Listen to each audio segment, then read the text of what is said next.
During the dinner rush, the lobby of Aurelia Heights suddenly exploded into chaos. A woman from one of the penthouse duplexes stormed downstairs and blocked my delivery scooter. "Everyone, come look at how disgusting this delivery guy is." With that, she threw a half-spilled bowl of lobster bisque at my feet. In her other hand, she held up what she claimed was surveillance footage. The residents walking their dogs and the security guards nearby immediately gathered around. No wonder my takeout has been smelling weird lately. So these delivery drivers have been spitting in our food to get back at us? That's disgusting. Guys like him can't stand seeing other people doing better than they are. No wonder he's stuck delivering food for a living. Management really needs to be stricter. People who dress like that could be carrying who knows what. How can you let them into a luxury building like ours? The penthouse lady grew even more smug. She pointed right at my nose and snapped, "Young man, there's nothing wrong with being poor. But at least have some dignity. How much do you even make per delivery? $5? Is that worth throwing away your conscience over? Is this how your parents taught you to behave?" To curry favor with the residents, the head of security even came at me with a baton, shouting that he was going to drag me to the police station himself. But the thing was, I had never cared about that $5 delivery fee in the first place. I was the captain of the city's major crimes unit. The delivery uniform was just a disguise. I was only here to get close to the high-priority fugitive hiding inside this building. The penthouse lady's husband. Watching the residents around me get worked up and shout for someone to call the police, I clenched my fists hard. The penthouse lady, Melissa Grant, only looked more pleased when I stayed silent. She clicked toward me in her heels, pointed at my face, and sneered, "See that? Nothing to say now? That's what guilty people look like." Every instinct in me wanted to take her down on the spot. But I forced myself to stay still. I reminded myself that the entire team was counting on me. I could not let my temper ruin the operation. If I made a move now, the high-priority fugitive hiding in Unit 2801, Victor Grant, Melissa's husband, would definitely slip away. We had spent 3 full months watching this building for this one chance. "Mrs. Grant, why waste your breath on trash like him?" Derek Cole, the head of security, was desperate to please her. He shoved me hard. The force nearly sent me crashing into the pillar beside me. Truthfully, I could have dodged it. I could have grabbed his arm and thrown him over my shoulder in the same motion. I had won the department's combat tournament 3 years in a row. Forget one security guard. I could drop 3 trained men at close range in under 5 seconds. But I couldn't. Right now, I was supposed to be a delivery guy who didn't dare fight back because he needed the $5 delivery fee.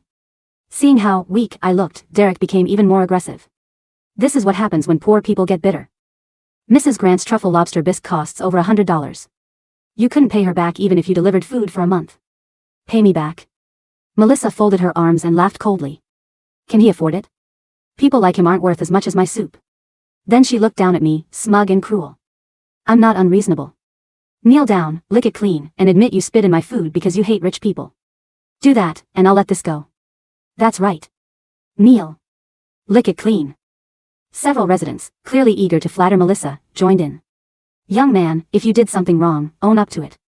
Mrs. Grant is being generous by not making you pay. You should be thanking her." "Exactly. Delivery drivers these days have no manners. Someone needs to teach him a lesson." Someone even shoved a phone into my face and started live streaming. "Guys, look at this. This is one of those bitter delivery drivers who hates rich people. Got caught red-handed and still wants to play dead." I lowered my head and checked the time. 6:28 p.m. According to our intel, Victor Grant stepped out onto his balcony every night at exactly 6:30 to smoke. That was our only chance to visually confirm the arrest target. To make sure the operation went smoothly, I had to endure this. "I'm sorry, Mrs. Grant." I gritted my teeth and made my voice sound shaky. "I really didn't spit in your food. The road was uneven, so the soup spilled on the way here. But I'm willing to pay for it. Please don't call the police. I can't lose this job." When Melissa heard me beg, she didn't back off. Instead, she laughed as if I had just told the funniest joke in the world. "Pay for it? With what? Your worthless life?" She suddenly stepped forward and kicked over my delivery bag. The other orders inside spilled all over the ground. "I'm telling you, this isn't over. I'm not just getting you fired. I'm going to make sure you can't survive in the city." Just then, from the corner of my eye, I saw the curtains on the 28th floor move. A figure appeared. But in the next second, Derek pulled the baton from his belt and stalked toward me with a vicious look on his face. "Mrs. Grant, why bother talking to a punk like this? Since he won't kneel, I'll help him." As he spoke, he raised the baton and swung it hard toward my knees. There was a dull thud. The baton slammed into the outside of my thigh. Pain shot through me. I let out a muffled groan and let myself fall to the ground, clutching my leg as I curled up.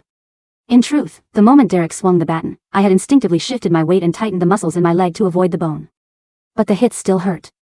Seeing me down on the ground, Derek only got more worked up. He pointed the baton at my head and sneered. Why are you playing dead? Weren't you acting tough just now? One hit and you're already done? The residents around us did not show the slightest sympathy. Instead, they burst into laughter. Serves him right. People like him need to be taught a lesson. Good hit, Derek. Trash like this won't remember unless you beat it into them. Melissa walked up to me and frowned in disgust. What a mood killer. Derek, drag him out. Don't let him dirty our building. Just as Derek was about to raise the baton again, a low voice came from behind him. What's going on here? Why is it so noisy? You know I like things quiet. My heart jolted. He was here. Lying on the ground, I saw a pair of polished leather shoes stop in front of me. Victor Grant. A high-priority fugitive wanted for multiple deaths and a massive money laundering case. To keep him from noticing anything wrong, I quickly adjusted my breathing and made my body tremble slightly. Honey. Melissa, who had been so arrogant a second ago, immediately threw herself into Victor's arms and whined. You finally came down. This delivery guy bullied me. He spilled my soup, then rolled his eyes at me. My heart is still racing. Victor glanced at the mess on the ground, then swept his cold gaze over me. As a veteran detective, I immediately recognized the look in his eyes. It was killing intent. A desperate criminal like him would eliminate anything that might draw attention to him. All right. It's not worth making such a scene over. Victor sounded impatient as he pulled a thick stack of cash from his pocket. There had to be more than $10,000. He tossed it casually into the air, and the bills scattered down over my face like rain. Take the money and get lost. His voice was not loud, but it carried a pressure no one dared challenge. And don't ever let me see you in this building again. Otherwise, the next baton won't just hit your leg. It'll crack your skull. The residents gasped. Oh my God. Mr. Grant is so forgiving. A loser like him couldn't make that much in a year of deliveries. Why isn't he thanking Mr. Grant already? If I were him, I'd lick the soup off the floor before leaving. That money is way too easy. Humiliation burned through me. But I had to endure it. I reached out with a trembling hand, pretending to greedily pick up the cash scattered on the ground. As long as I acted like a coward who would do anything for money, Victor would lower his guard. The moment he turned around, my team would close in from every direction. But just as my fingers were about to touch the bills, a leather shoe came down hard on the back of my hand. Hold on. You think you can take the money and walk away? That's too easy. Victor pointed at the tiny splash of soup on Melissa's shoe, his eyes dark and vicious. If you're taking my money, then do the job properly. Lick her shoe clean. If you miss a spot, I'll have Derek break one of your fingers. Then his voice dropped, cold and sharp. What are you waiting for? Lick it. Derek was desperate to show off in front of the man he was trying so hard to impress. He grabbed me by the hair and shoved my face toward the drop of soup on Melissa's heel. Some of the onlookers even started whistling. Come on, kid. Don't be stupid. That's 10 grand. What's one lick? Exactly. If I had that chance, I'd clean the whole shoe. Why act so noble? Delivery guys serve people for a living anyway. My face was less than 2 inches from Melissa's heel. All I had to do was open my mouth. The money would be mine, and I could keep playing the part. But if I did that, I would be betraying the badge I wore beneath this uniform. Still, I had no choice. Because just then, a faint crackle sounded in my earpiece. That meant my team was blocking the signal on this floor and preparing to move in. They needed 30 more seconds. I had to buy them those 30 seconds. I clenched my jaw, my whole body shaking from humiliation and tension. To everyone else, it looked like I was trembling in fear. What's wrong? Victor said, his patience thinning. Too dirty for you? The amusement in his eyes slowly turned cold. His foot pressed harder over my hand. Pain shot up my arm, and cold sweat broke out across my back. Derek, if he wants to keep his mouth shut, help him open it. Gladly, Mr. Grant. Derek raised the baton with a cruel grin and aimed for my face.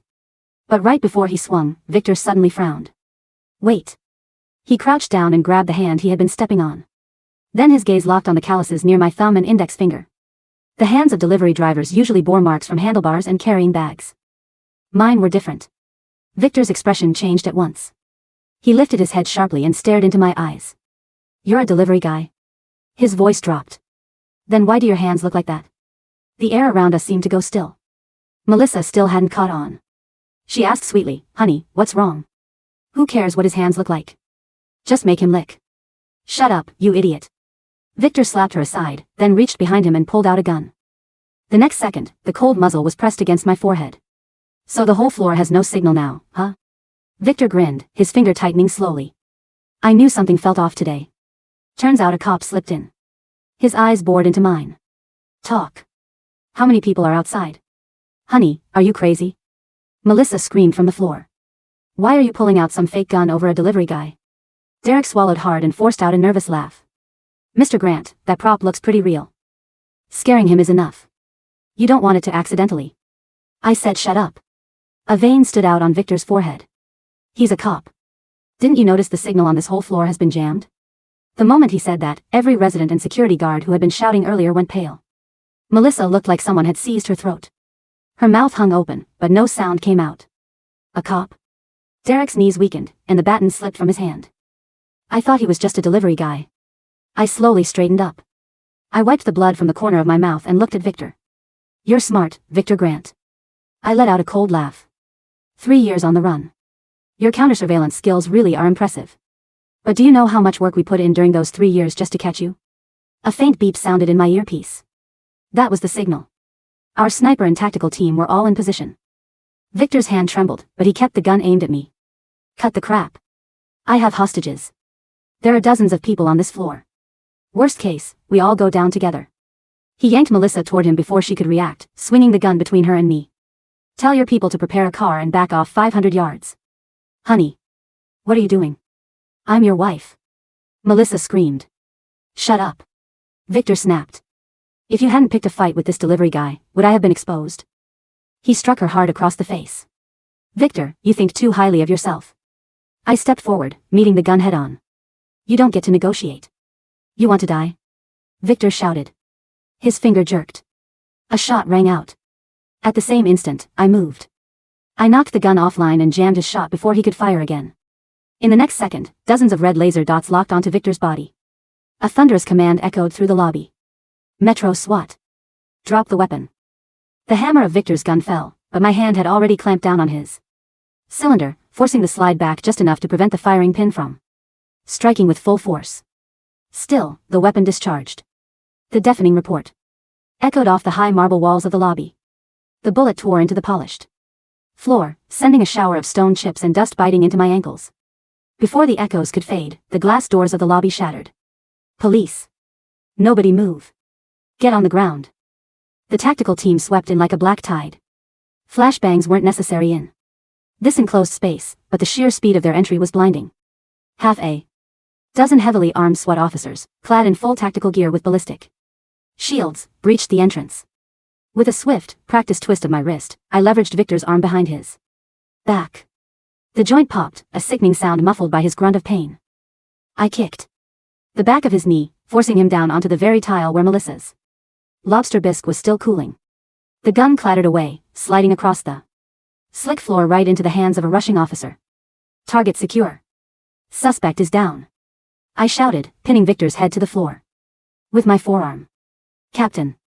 My second-in-command, Detective Sarah Chen, stepped through the shattered doorway. She wore her tactical vest over a plain civilian shirt, her service weapon raised and sweeping the room.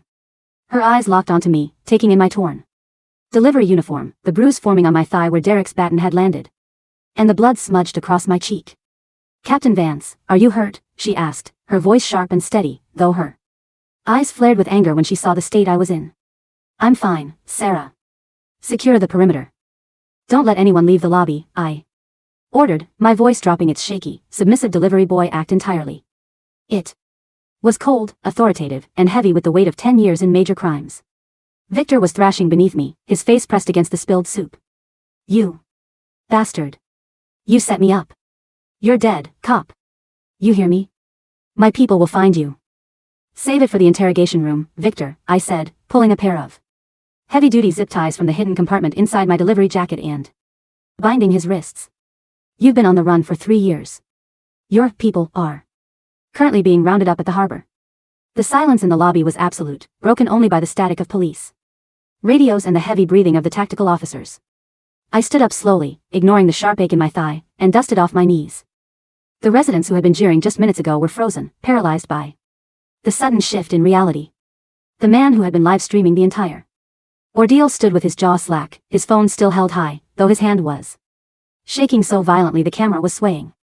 Melissa Grant was slumped against a decorative pillar, her face pale, her expensive designer dress stained with dirt. She looked at her husband, then looked at me, her eyes wide with a mixture of terror and utter confusion. A cop, she whispered, her voice cracking.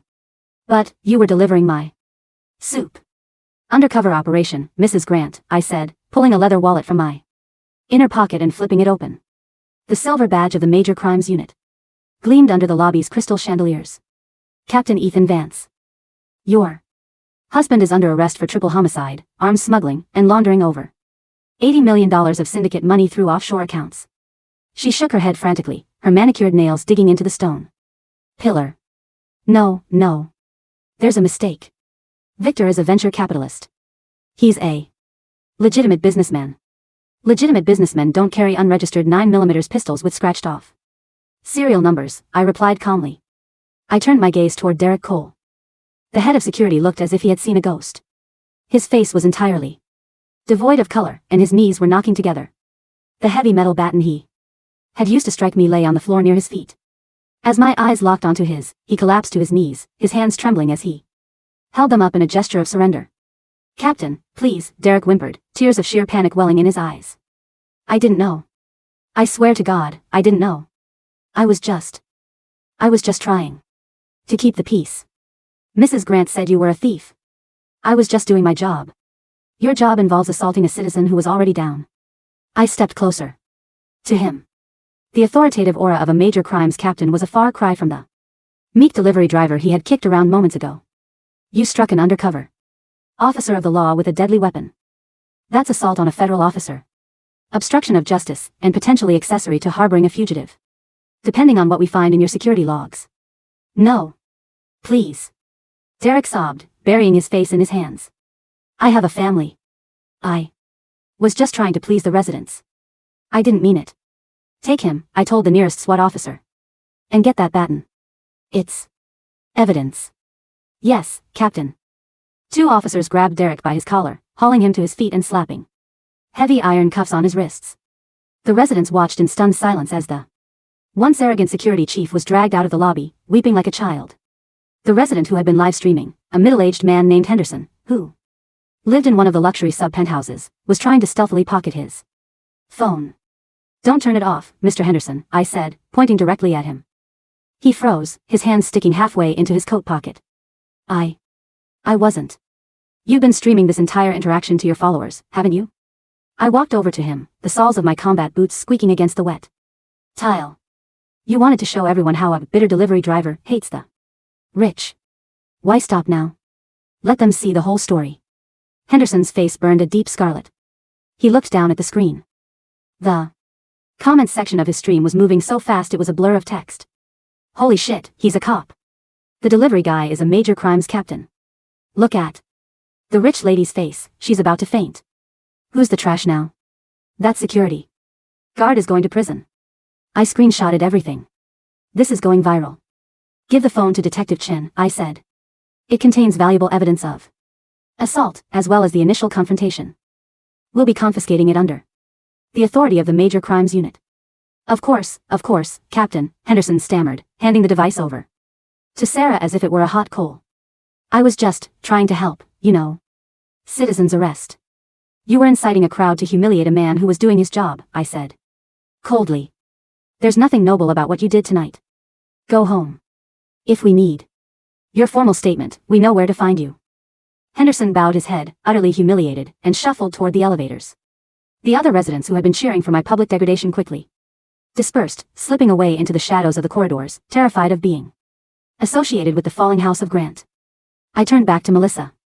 She was still sitting on the floor, staring at her husband as he was hauled up by 2 tactical officers. Victor, tell me this is a joke, she pleaded, her voice rising to a screech. Tell them who you are. Call our lawyers. Victor didn't look at her. His eyes were fixed on me, dark and burning with venom. You think you've won, Vance? This building has 3 exits. My men are already on their way. You'll never get me out of here alive. I pulled my radio from my pocket and pressed the transmitter. Team 2, what's the status of the underground garage and the rear fire exits? Team 2 to Captain. The garage is secure. We've intercepted a black SUV with 2 armed suspects trying to clear a path. Both are in custody. Rear fire exits are locked down. Nobody is getting in or out. I looked back at Victor and gave him a faint, cold smile. We've been watching. This building for 3 months, Victor. Do you really think we didn't map out your escape routes? His face fell. The last vestige of his arrogant composure crumbled, replaced by the hollow, desperate realization of a cornered beast. Captain, Sarah said, walking over with a tablet. The digital forensic team just bypassed the signal jammer. We've got access to Victor's personal network. But there's a problem. The data on his main server in Unit 2801 is beginning to self-destruct. It's a remote wipe sequence. My chest tightened. The money laundering ledger, the very evidence we needed to dismantle the entire criminal syndicate operating in the city, was stored on that server. If we lost that data, Victor would only go down for his direct crimes, while the puppet masters behind him would remain free to rebuild their empire. How long do we have? I asked. 6 minutes, Sarah replied, her face grim. The wipe is highly sophisticated. Our remote hackers can't stop it from the outside. We need physical access to the terminal in his penthouse to interrupt the sequence. I looked at the elevators. The power to the building had been cut during the tactical breach to prevent Victor from using the elevators to escape to the roof. We're taking the stairs, I said. 28 flights. Let's go. My thigh was throbbing with a dull, white-hot pain where Derek's baton had struck it. Every step I took felt like a needle driving deep into the muscle. But there was no time to think about the pain. Sarah, with me. Team 1, secure the lobby and transport the suspects. Team 3, follow us up the stairwell as backup, I barked into my radio as I pushed through the heavy fire door leading to the emergency stairs. The concrete stairwell was narrow and dimly lit by emergency backup lights, casting long, eerie shadows against the gray walls. The sound of our heavy boots echoed loudly, a rhythmic, frantic drumbeat against the concrete. 5 flights. 10 flights. My lungs burned, and sweat soaked through the heavy synthetic fabric of my delivery uniform. I ripped the yellow jacket off, throwing it over the railing, leaving me in my dark police tactical shirt. The weight of my duty belt clattered against my hips. Captain, you're limping, Sarah gasped, keeping pace a few steps behind me, her weapon drawn. I'm fine, I gritted out, pushing through the 15-floor mark. Focus on the clock. How much time? 3 minutes and 40 seconds, she called out, checking her wrist-mounted tactical monitor. The deletion progress is at 42%. Once it hits 50, the master boot record will be corrupted. We won't be able to recover anything. By the 22nd floor, my vision was starting to blur at the edges from the sheer physical exertion. The pain in my leg had turned into a numb, heavy ache. But adrenaline kept my legs moving. When we finally reached the heavy steel door marked floor 28, my heart was hammering against my ribs like a trapped bird. Breaching, I breathed, taking a position to the left of the door frame. Sarah took the right, her hand on the door handle. She gave me a quick nod. 3, 2, 1. She threw the door open, and we swept into the luxury hallway of the 28th floor. It was dead silent. The plush carpet muffled our footsteps as we ran toward the double doors of Unit 2801. The door was slightly ajar. My instincts screamed. A high-priority fugitive like Victor Grant wouldn't leave his primary residence completely unguarded, even if he believed he had a clean escape route. I held up a hand, signaling Sarah to halt. We pressed ourselves against the wall on either side of the entrance. I peered through the gap in the door. The interior of the penthouse was dark, illuminated only by the faint, pulsing blue light of a computer monitor in the far corner of the expansive living room. Then, I heard it. The faint, metallic click of a shotgun slide being racked down. I yelled, throwing myself to the floor. A blast of buckshot tore through the double doors, shredding the expensive mahogany wood into splinters.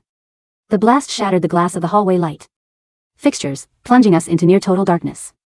Team 3, we have an active shooter in 2801. Sarah yelled into her radio, returning fire through the shattered doorway. 3 rapid shots from her service pistol chipped the drywall inside. It's Marcus, I muttered, wiping drywall dust from my eyes. Victor's personal bodyguard. He's a former mercenary. He's not going to surrender. Time is at 2 minutes. Sarah called out. The wipe is at 47%. We don't have time for a siege, I said, my voice tight. Sarah, cover the main entryway. I'm going through the terrace. Captain, that's crazy. There's no walkway. There's a ledge, I said, already moving toward the adjacent unit's balcony. The balcony of Unit 2802 was locked, but a solid kick to the latch shattered the glass. I stepped out onto the terrace.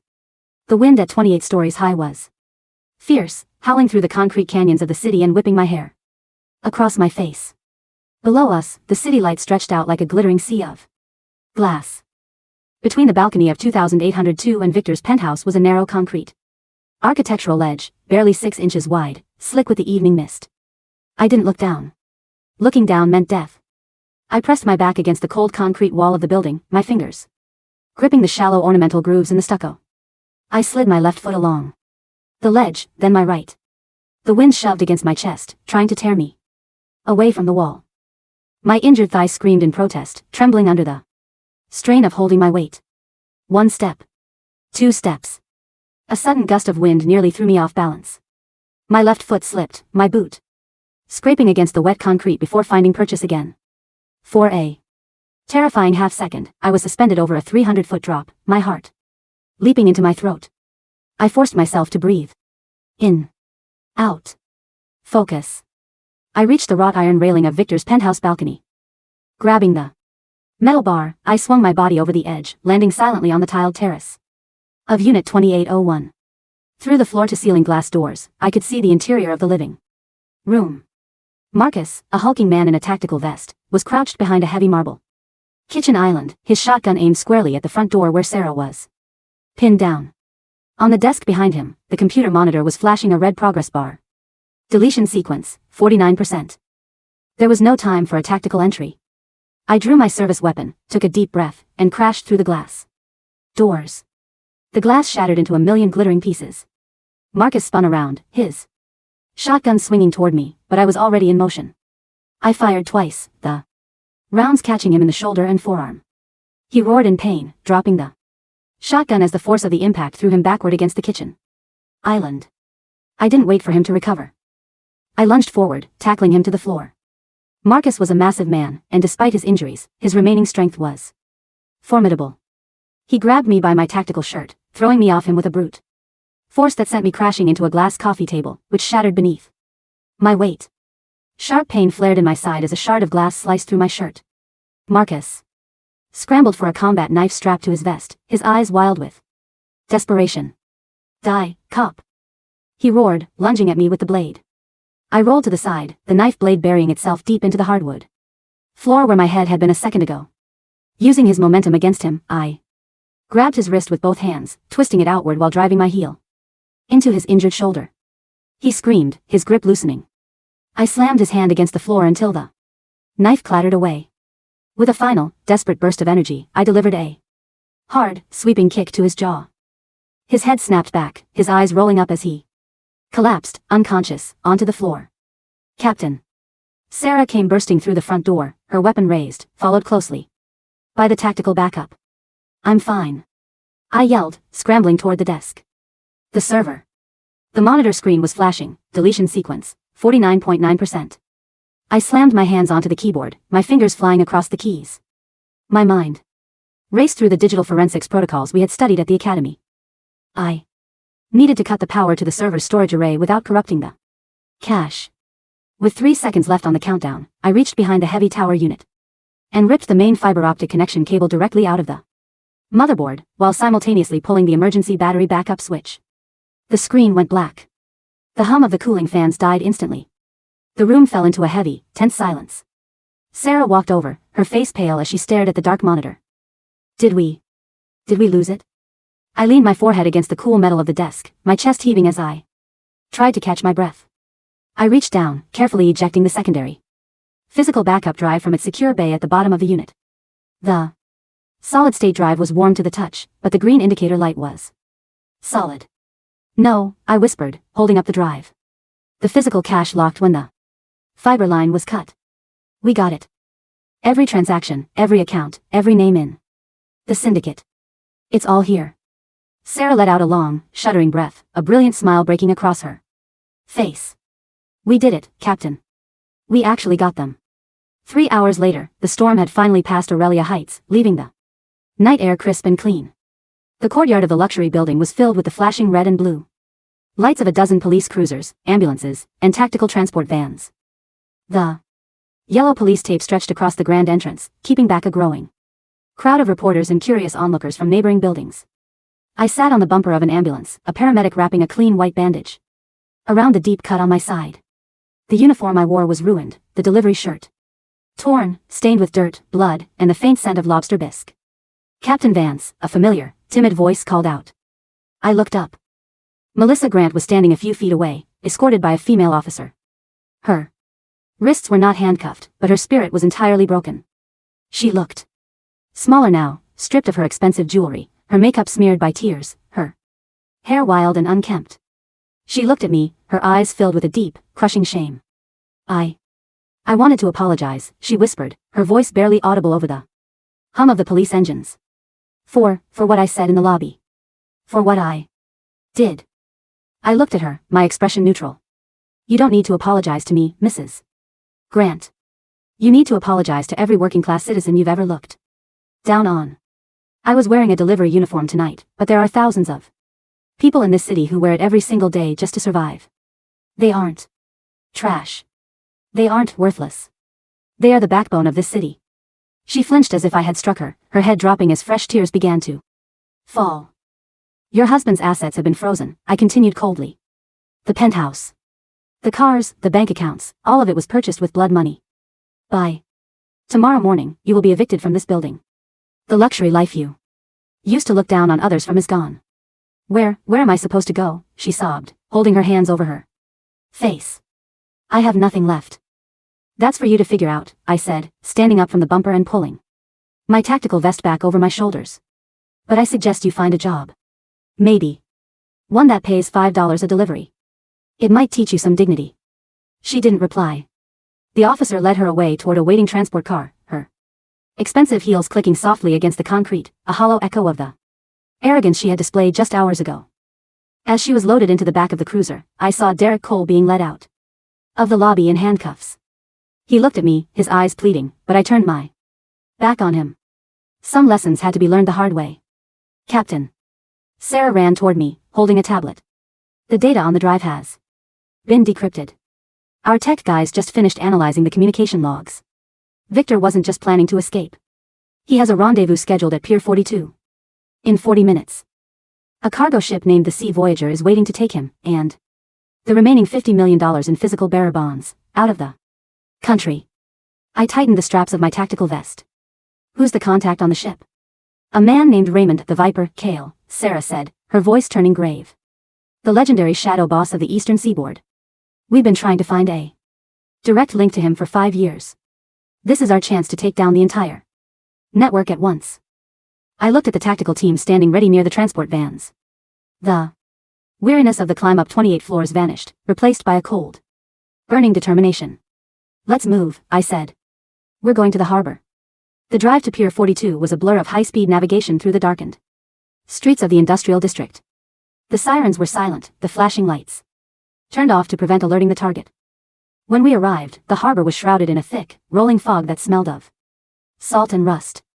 The Sea Voyager sat low in the water, a massive black shape looming against the gray sky, its iron hull creaking against the wooden docks. Team 1, take the gangway. Team 2, secure the perimeter on the docks. Sarah. With me. We're heading for the bridge, I whispered into my radio as we moved through the stacks of metal shipping containers. The silence of the harbor was deceptive.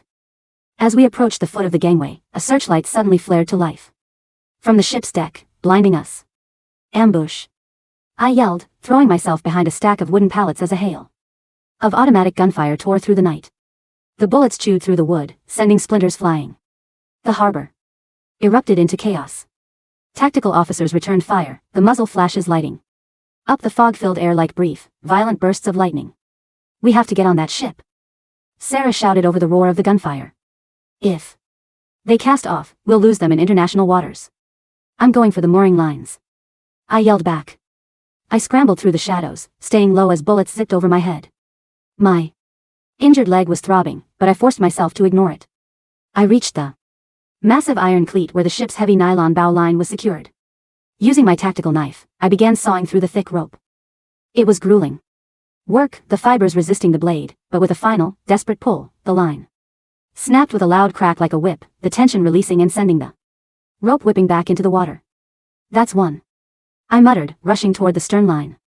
Before I could reach it, a shadow stepped out from behind a shipping container. It was a tall man in a long wool coat, his face obscured by the collar. In his hand, he held a silenced pistol aimed directly at my chest.